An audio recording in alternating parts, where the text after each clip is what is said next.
ఎత్ర ఎత్ర రఘునాథకీర్తనం తత్ర తత్ర కృతమస్తకాంజలిం బాష్పవారి పరిపూర్ణలోచనం మారుతిం నమత రాక్షసాంతకం మనోజవం మారుతతుల్యవేగం జితేంద్రియం బుద్ధిమతాం వరిష్టం వాతాత్మజం వానరయూథముఖ్యం శ్రీరామదూతం శిరసా నమామి రామస్య దూతం మనసా స్మరామి.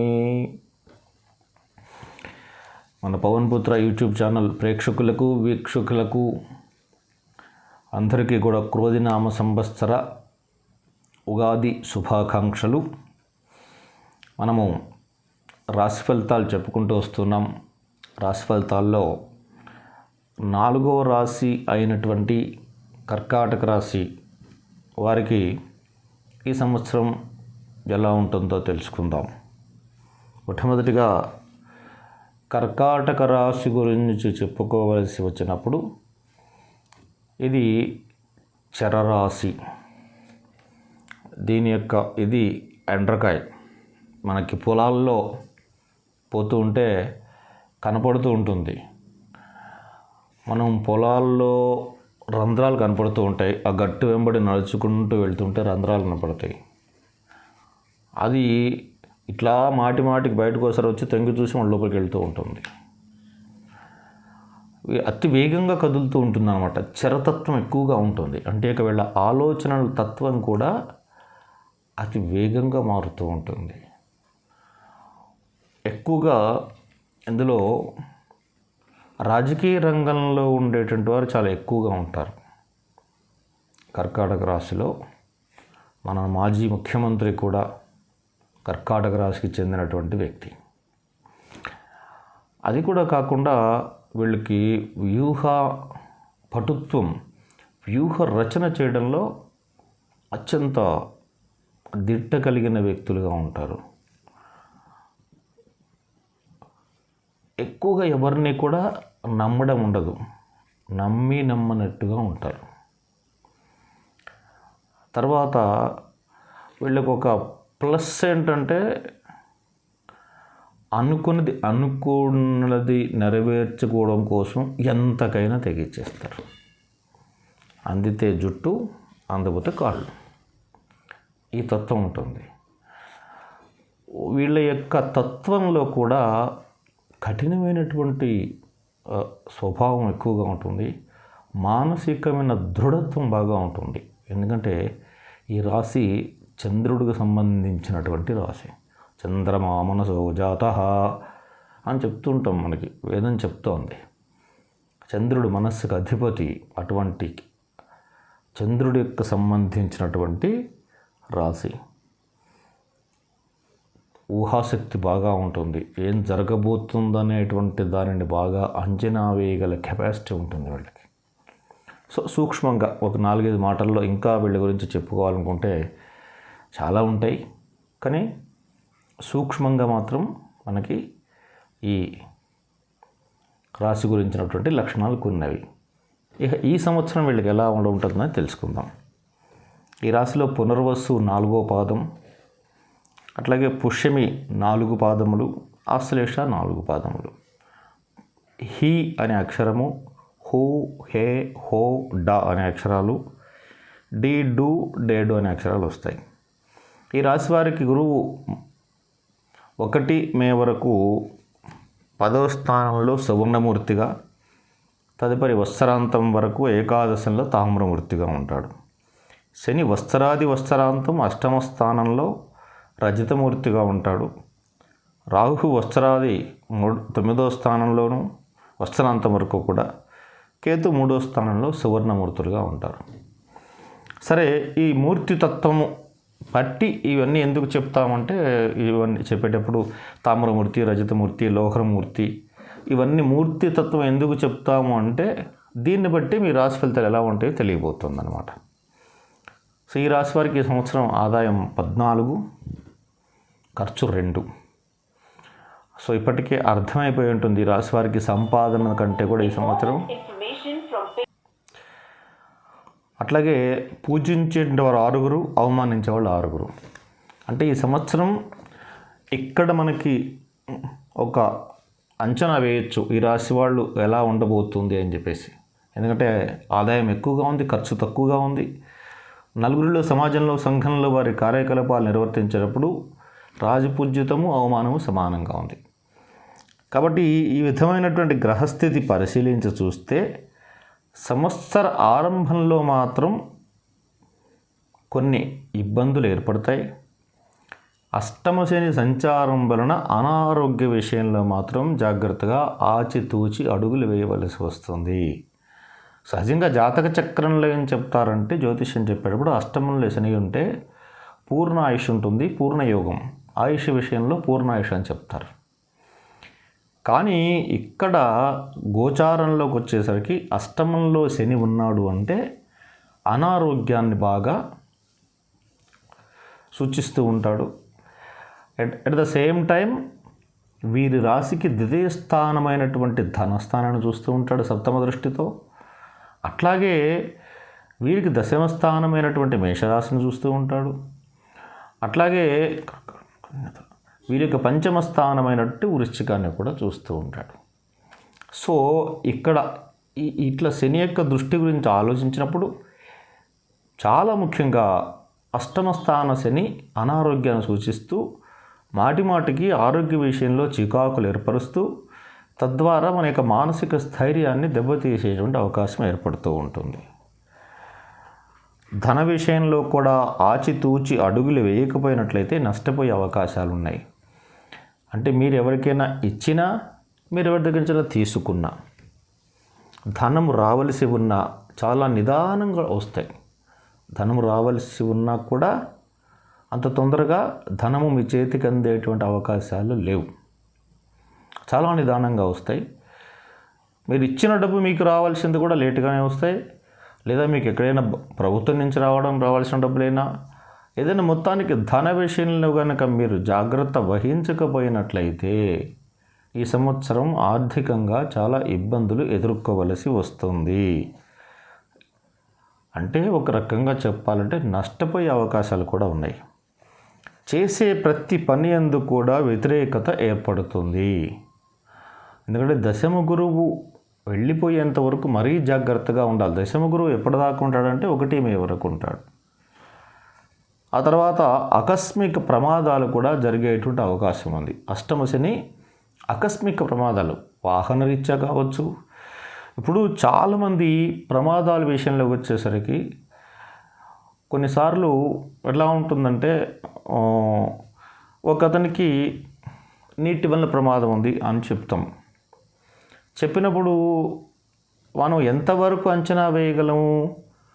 అతను ఏదైనా నదుల దగ్గరకో, సముద్రం దగ్గరకో, కాలువల దగ్గరకో, బావుల దగ్గరకో వెళ్ళినప్పుడు ఏదైనా ప్రమాదం జరగవచ్చు, లేదంటే వర్షం పడినప్పుడు అనుకోవచ్చు. అంటే ఒక్కొక్కసారి ప్రమాదం అనేటువంటిది ఎటువంటి స్థాయిలో వస్తుందో ఊహించలేం.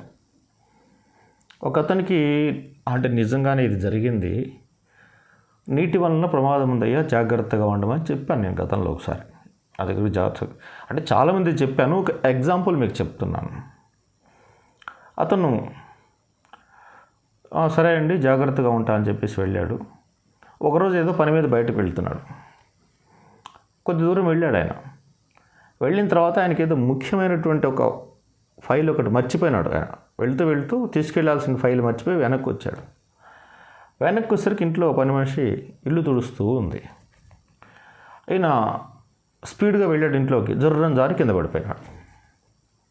కొంత దెబ్బలు తగలడం, మళ్ళా వైద్యం చేయాల్సిన అవసరం వచ్చింది. అంటే అక్కడ జారినప్పుడు నీళ్ళు ఉన్నాయి కదా, అంటే అందువల్ల ప్రమాదం అనేటువంటిది చెప్పినప్పుడు ఇది ఏం చేయదులే మనల్ని, అదేం చేయదులే అనేటువంటి నిర్లక్ష్యం వహించకుండా చాలా జాగ్రత్తగా ప్రతి నిమిషం ఆచితూచి అడుగులు వేయాల్సి ఉంటుంది.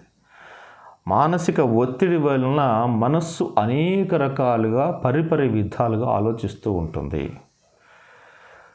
1వ తేదీ మే తర్వాత చక్కటిగా గురువు ఏకాదశంలో సంచారం వలన మీరు ఏ కార్యాలు అనుకుంటున్నారో ఆ కార్యాలు పూర్తి చేసేయండి.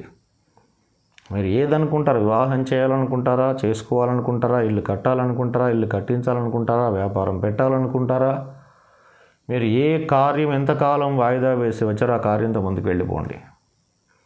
తప్పనిసరిగా మీ పనులు పూర్తయ్యే అవకాశం మే 1 తర్వాత గుర్తుపెట్టుకోండి. ఎటువంటి ఇబ్బందులు లేకుండా పూర్తి చేస్తారు. అన్నదమ్ముల నుంచి కూడా చక్కటి సహాయ సహకారాలు అందుతూ ఉంటాయి. మే 1 వరకు మాత్రం ముందుకెళ్ళద్దు. ఎందుకంటే తృతీయ స్థానంలో కేతు సంచారం చేస్తున్నాడు కదా.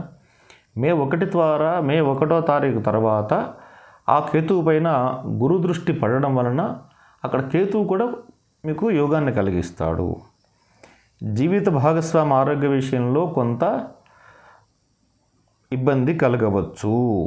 అంటే భర్త అయితే భార్య ఆరోగ్యము ఈ రాశి కనుక, లేదు భార్య అయితే భర్త ఆరోగ్య విషయంలో కొంత జాగ్రత్తలు తీసుకోవాలి.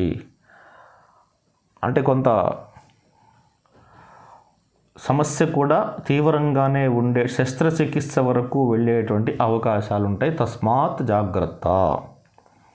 సంఘంలో కొంత గుర్తింపు లోపిస్తుంది. మీరు చేసినటువంటి కార్యాలకు తగినటువంటి గుర్తింపు లేకుండా అతి సామాన్యమైనటువంటి గుర్తింపు మాత్రమే ఉంటుంది. రాజకీయ రంగంలో ఉన్న వారికి చక్కటి పదవీ యోగం కలుగుతుంది. వత్సరాంతం వరకు అష్టమ శని వలన ఆరోగ్య విషయం జాగ్రత్తగా ఉండాలి. మనం ఇప్పటికే చెప్పుకున్నాము. బంధువులు మిత్రులు ఆత్మీయులు అయినవారు, పరాయివారు, మీతో పాటు కలిసి పనిచేసేవారు, వీరందరితో కూడా చాలా చాలా జాగ్రత్తగా ఉండాలి.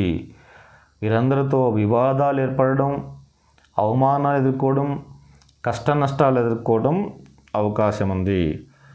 ఒకానొక సమయంలో ప్రభుత్వం వారు విధించేటువంటి శిక్ష కూడా గురి అయ్యే అవకాశం ఉంది. కాబట్టి ప్రభుత్వం తరఫు నుంచి మీరు చేయవలసినటువంటి విధులు ఏమైనా ఉన్నట్లయితే వాటిని చాలా జాగ్రత్తగా నిర్వర్తించండి. ట్యాక్సులు కట్టాలంటే కట్టండి, లేకుంటే పనిష్మెంట్ వస్తుంది.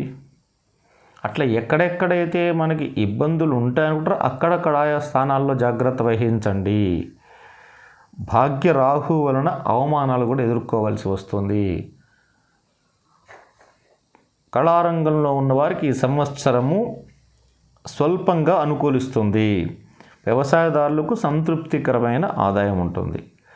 ప్రభుత్వ సంబంధమైన కార్యక్రమాలు ఏమైనా ఉన్నట్లయితే వాటిని మీరు నెరవేర్చుకునేటువంటి అవకాశం ఉంది. గృహంలో చేసేటువంటి శుభకార్యాలకు కూడా విపరీతమైనటువంటి ఆటంకాలు కలిగాయి. అంటే మీరు ఏ శుభకార్యాలు చేయాలన్నప్పటికీ కూడా మీరు ఎంత పగడ్బందీగా పథకం వేసి ప్లాన్ చేసి ఈ పని పూర్తి చేయాలనుకుంటారో అక్కడ కూడా మీకు ఆటంకాలు విఘ్నాలతోటే ఆ పని పూర్తి అవకాశం ఉంది. విపరీతంగా ప్రయాణాలు చేయాల్సి వస్తుంది. అంటే ఈ సంవత్సరం వృధా భ్రమణము, త్రిప్పట, అవమానాలు ఈ విషయంలో చాలా జాగ్రత్తగా ఉండాలి. ఉన్నతాధికారులతో కూడా చాలా జాగ్రత్తగా ఉండాలి. మరియు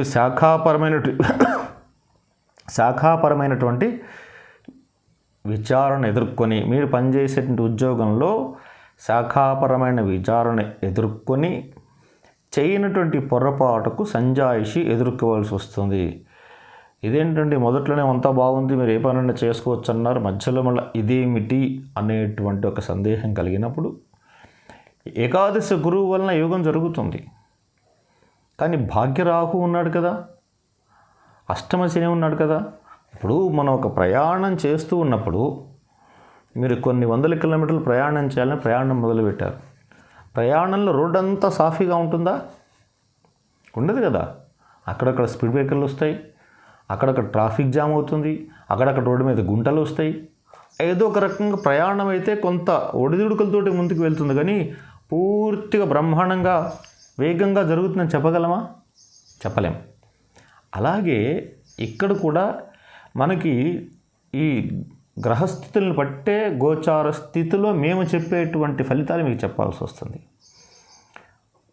ముఖ్యంగా గురువు, శని, రాహువు, కేతువు వీటిని దీర్ఘకాలిక గ్రహములు అంటారు.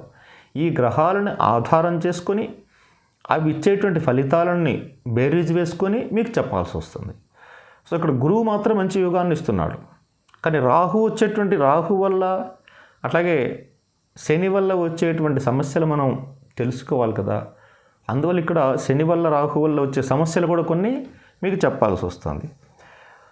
ఉద్యోగ ప్రయత్నాలు చేసేవారికి మే 1 తర్వాత చక్కటి అనుకూలవంతమైనటువంటి కాలం. 1 మే తర్వాత గురువు ఏకాదశిలోకి వస్తున్నాడు కాబట్టి చక్కటి అనుకూలవంతమైన కాలంగా ఉంటుంది. ఈ విద్యార్థులు తమ యొక్క భవిష్యత్తుకు చక్కటి ప్రణాళికలు సిద్ధం చేసుకుంటారు. స్టూడెంట్స్ ఎవరైతే ఉన్నారో వాళ్ళు తమకు భవిష్యత్తులో ఏం చేయాలనుకుంటున్నారో, ఏ కాలేజీలో చేరాలనుకుంటున్నారో, ఏ కోర్సు తీసుకోవాలనుకుంటున్నారో, లేకపోతే విదేశాలు వెళ్ళాలనుకుంటున్నారో, ఇటువంటి వాటికి చక్కటి ప్రణాళికలు రెడీ చేసుకుంటారు. ఎవరైనా వివాదాస్పదమైనటువంటి భూముల విషయాల్లో కనుక ఇరుక్కొని ఉన్నట్లయితే వాళ్ళు మధ్య మార్గంగా పరిష్కారం చేసుకుంటారు. అంటే ఈ సంవత్సరం ఎంతో కొంత మధ్య మార్గంగా వెళ్ళడమే మంచిది. కానీ అలా కాకుండా మీరు పట్టిన పట్టుదలతో ముందుకు వెళ్ళారంటే మాత్రం కొంత నష్టం ఎదుర్కోక తప్పదు. నూతన గృహ నిర్మాణ ప్రాప్తి కలదు. ఇల్లు కట్టుకోవాలి అనుకున్నవారు ఈ సంవత్సరం ఆనందంగా ఇల్లు కట్టుకోండి. ఇల్లు పూర్తయిపోతుంది. ప్రతి చిన్న విషయానికి తీవ్రమైన మానసిక వేదన, సంఘర్షణ ఎదుర్కోవలసి వస్తుంది. ఆధ్యాత్మిక సంబంధమైన కార్యక్రమాల్లో విరివిగా పాల్గొంటారు. సంవత్సర ద్వితీయార్థంలో రాజకీయ రంగంలో ఉన్న వారికి చక్కటి గుర్తింపు లభిస్తుంది. సంవత్సర ద్వితీయార్థంలో అంటే మనకి ఎప్పుడు ఏప్రిల్ నెలలో మొదలవుతుంది. ద్వితీయం అంటే 2వ భాగం. ఏప్రిల్, మే, జూన్, జూలై, ఆగస్టు, సెప్టెంబర్. అంటే సెప్టెంబర్ తర్వాత అంటే మనకి దసరా మాసం, ఆశ్వీజ మాసం తర్వాత వీళ్ళకి రాజకీయ రంగంలో ఎవరైతే ఉన్నారో వాళ్ళకి మంచి గుర్తింపులు వచ్చి, మంచి అవకాశాలు వచ్చి, తద్వారా ఉన్నత స్థానానికి ఎదగడానికి అవకాశం ఏర్పడుతుంది. ఉద్యోగస్తులకు గతంలో నిలిచిపోయినటువంటి రావలసిన బకాయిలన్నీ కూడా వస్తాయి. అగ్ని ప్రమాదములు జరిగే అవకాశములు ఉన్నవి. చాలా జాగ్రత్తగా ఉండాలి. అగ్ని ప్రమాదములు అంటే కేవలం అగ్ని ప్రమాదములే కాదు, అగ్ని సంబంధమైన విషయాలలో అంటే షార్ట్ సర్క్యూట్స్ కూడా అగ్ని ప్రమాదాల కిందకే వస్తాయి. చాలా జాగ్రత్తగా ఉండాలి. కోర్టు వ్యవహారములకు అంత అనుకూలమైనటువంటి సమయం కాదు. అంటే న్యాయస్థానంలో ఏదైనా ఒక విషయమే, ఆస్తి విషయమో, ధనం విషయమో, ఏదో ఒక విషయంలో మీరు పోరాడుతూ ఉన్నట్లయితే ఈ సంవత్సరం కూడా మీకు అంత అనుకూలవంతంగా ఉండేటువంటి సందర్భం లేదు. తండ్రి వైపు బంధువుల నుంచి ఒక అశుభవార్త వినేటువంటి అవకాశం ఉంది. ఆభరణాలు ఖరీదు చేస్తారు. అనుకోకుండా కొంత ధనము చేతికి అందుతుంది. అంటే ఆకస్మికంగా ఏదో ఎక్కడి నుంచో కొంత మీకు ఒక ధనము చేతికి అందుతుంది. గతంలో చేసినటువంటి రుణాలు తీర్చివేస్తారు. అప్పులు చేస్తుంటే తీర్చేస్తారు. చేసేటువంటి కొత్త ప్రయత్నాలు లాభాలు చేకూరుస్తాయి. ఎంతో కాలంగా వేధిస్తున్నటువంటి ఆరోగ్య సమస్యలకు ఒక చక్కటి పరిష్కారం లభిస్తుంది. చాలా కాలంగా మీరు ఏదో ఆరోగ్య విషయంలో ఏదో ఇబ్బంది ఎదుర్కొంటున్నారు. వాళ్ళు ఎవరో మీకు ఒకళ్ళు వచ్చి ఫలానా చోటుకి వెళ్తే వైద్యం చేయించుకుంటే, ట్రీట్మెంట్ చేయించుకుంటే బాగుంటుందని సలహా ఇస్తారు. ఇంటి గుట్టు రోగం రట్టు అని సామెత ఉంది. ఇంటి విషయం ఎప్పుడు కూడా గుట్టుగా రహస్యంగా ఉంచుకోవాలట. కష్టమున్నా, నష్టమున్నా, దుఃఖమున్నా, ధనమున్నా, లాభమున్నా సరే దాన్ని జాగ్రత్తగా గుట్టుగా ఉంచుకోవాలి. రోగం రట్టు అంటే రోగం విషయంలో 10 మందికి చెప్పాలట. చెప్తే వాళ్ళ అనుభవాల్లో వాళ్ళకి ఎక్కడైనా ఇటువంటి అనారోగ్యం వచ్చి ఉంటే వాళ్ళు ఫలానా చోట మేము వైద్యం చేయించుకున్నాం, తగ్గిందని చెప్తే తద్వారా మనం అక్కడికి వెళ్ళడం వలన రోగ విషయంలో మనకి మంచి పరిష్కార మార్గం దొరుకుతుంది. అట్లాగే అనారోగ్య విషయంలో చాలా కాలంగా మీరు ఎదుర్కొంటున్నారు కదా, అది ఈ సంవత్సరం మీకు పరిష్కారం లభిస్తుంది. విదేశీ యానం చేయాలనుకున్న వారికి అద్భుతమైనటువంటి అనుకూలమైనటువంటి సమయము. ఎవరైతే విదేశీయాన ప్రయత్నాలు చేస్తున్నారో భాగ్యంలో రాహు ఉన్నాడు కాబట్టి ఏకాదశి గురువు వచ్చిన తర్వాత అంటే మే 1వ తారీఖు తర్వాత విదేశీయాన ప్రయత్నం చేయండి. తప్పనిసరిగా మీకు వీసాలు వస్తాయి. ఈ సంవత్సరం విదేశాలు వెళ్ళేటువంటి అవకాశం 100% ఉంది. వివాహం కాని వారికి వివాహం జరుగుతుంది. గతంలో మీరు పెట్టుబడి పెట్టిన ధనము కానీ, స్థిరాస్తి విషయంలో కానీ మంచి లాభాలు వస్తాయి. మీరు ఎక్కడైతే ధనం పెట్టుబడి పెట్టారో అందులో కూడా కొన్ని లాభాలు, స్థిరాస్తి విషయంలో ఇంతమంది కొన్ని ఉన్నటువంటి దాంట్లో కూడా మంచి లాభాలు వస్తాయి. ఖర్చుల విషయంలో మాత్రం ఆచితూచి అడుగులు వేయాలి. అంటే ఈ సంవత్సరం ఈ రాశి వారికి రమారమిగా చూసినప్పుడు ఫలితాలన్నీ కూడా బాగున్నాయి. కాకపోతే అష్టమ శని, భాగ్య రాహు వలన మాత్రం కొంత సమస్యలు ఎదుర్కోవాల్సి ఉంటుంది. మీరు ఇంకా వీటి కొరకు ఇంకా ఏం చేస్తే అంటే ప్రతి సంకష్టహార చతుర్థి రోజున గణపతి దేవాలయంలో చెరుకు రసంతో అభిషేకం చేయించుకోండి. అట్లాగే అష్టమంలో శని అనారోగ్యాన్ని సూచిస్తూ ఉన్నాడు కాబట్టి ప్రతి మాస శివరాత్రి రోజున సాయంత్ర సమయంలో ప్రదోష కాలంలో ఈశ్వరుడికి అభిషేచనం చేయించుకోవాలి. అభిషేకము ప్రదోష కాలంలోనే ఎందుకు చేయాలి?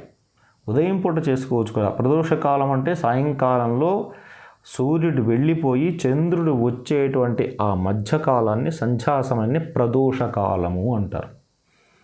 ఆ ప్రదోషకాలం అంటే ఈశ్వరుడికి అత్యంత ఇష్టమైనటువంటి సమయము. దాంతోపాటుగా ఆ ప్రదోషకాలంలో సహజంగా సంధికాలము సంధ్యాకాల సమయంలో రాక్షసులు విచ్చలవిడిగా రెచ్చిపోతూ ఉంటారట. వాళ్ళందరినీ అణిచివేయడానికి పరమేశ్వరుడు ఆ కాలంలో ఉగ్రస్వరూపుడై ఆ కార్యక్రమంలో ఉంటాడు. కాబట్టి ఆ సమయంలో మనం చేసేటువంటి అభిషేచన వలన స్వామి సంతృప్తి చెంది మనకి మంచి ఫలితాలు ఇచ్చేటువంటి అవకాశం ఉంటుంది. అందువల్ల ఆ సమయంలో స్వామికి ప్రదోష కాలంలో ప్రతి మాస శివరాత్రి రోజు నెలకి ఒకసారి అమావాస్యకు ఒక రోజు 2 రోజులు లేదా 2 రోజుల ముందు వస్తుంది. ఈ ప్రదోష కాలంలో ఈశ్వరుడికి అభిషేకం చేయించుకున్నట్లయితే అద్భుతమైనటువంటి ఫలితాలు వస్తాయి.